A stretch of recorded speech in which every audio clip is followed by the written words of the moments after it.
What's up, guys? This video, just gonna try to make it quick, but this is just so that way you can um, have save progress. And basically this is gonna allow you to work on the VM from any location. Basically, you could work on it from your house or at school, and you'll be able to save your progress instead of, you know, double dipping into what you're already doing. So, for example, doing 2-1 at school and then 2-1 at home, like, you'd be able to just continue where you left off, basically.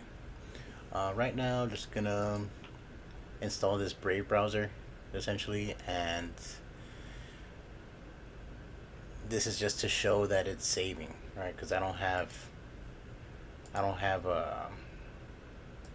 the Brave browser installed, and I'm just showcasing that it does work, that you can save your progress. So just give it a moment, I guess. All right, so the browser already installed, and basically what you got to do now is you basically just shut down the VM.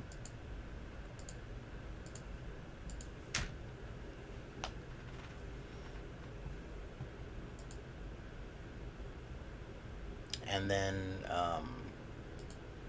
once this turns off, we'll exit this right here. And essentially what we're going to do is we're going to delete the checkpoint. This will cause um, this is like a save point, right? So this will cause this to merge with this right here, because they're technically two different files. Anyways, when you delete, it will say status merging, right? And that's what you want to see, and you don't want to mess with it until it finishes merging. Um, Before you do that, though, you do want to make sure that you export the file to a location of your choosing, preferably like a USB or something, for this, and also for this, which is the checkpoint, right? So, anyways, I'm not going to do that because it takes a while, but you'll know when it's done because in the status it'll show the export percentage. Anyways, um, yeah, so I'm gonna go ahead and delete this checkpoint, which will cause it to merge, and from there, I'm gonna go ahead and start. Well, first I need to. If you want to basically make a, oh, see, it's merging right now, so I gotta wait till it's done merging. Okay, so basically, what you want to do after you've already merged the file, I had you export earlier, so that way you have a backup of the original. Now this is going to, I would recommend using the export option, so that way you can back up the version of this that is merged with the checkpoint, and of course choose your location and whatnot, and remember that location. What I did was I put mine on my USB, basically, and that way I can take it with me. One other quick thing that I do after I deleted my checkpoint is I instead of doing the export, I mean, you should be doing the export. What I do, if you want to make it really simple, you just go to settings, you locate you click on hard drive, right, and then you click on browse, and then I just tend to copy the vh.vhdx file. Uh, this is not going to be here if you delete this, because this is the file that merges into this, right? And yeah, so I just copy this and then paste it onto a USB. So let's say you already did that, right? Let's say you want to take it to school.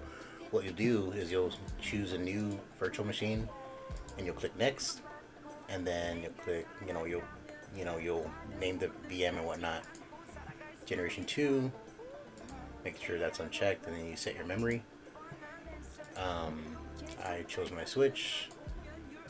Basically, you're going to choose this option, right? You're going to choose an existing virtual hard drive, because technically it is. It's not really a new hard drive. Anyways, you'll find it and whatnot, and then you'll click finish, right? That's how you set that up. You have to do that every time you plan to continue where you left off, basically. So if you're working at the computer at the school, you have to do this and go through the motions that you just did through the that I just did in the video. So that way it saves and whatnot. So yeah.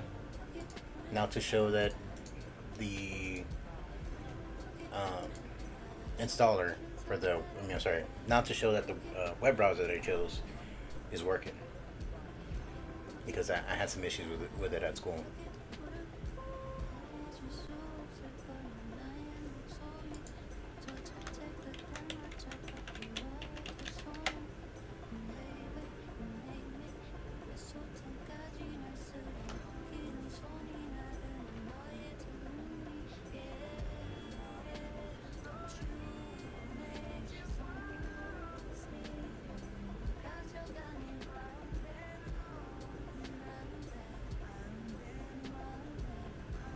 And there you go. It saved my saved my web browser,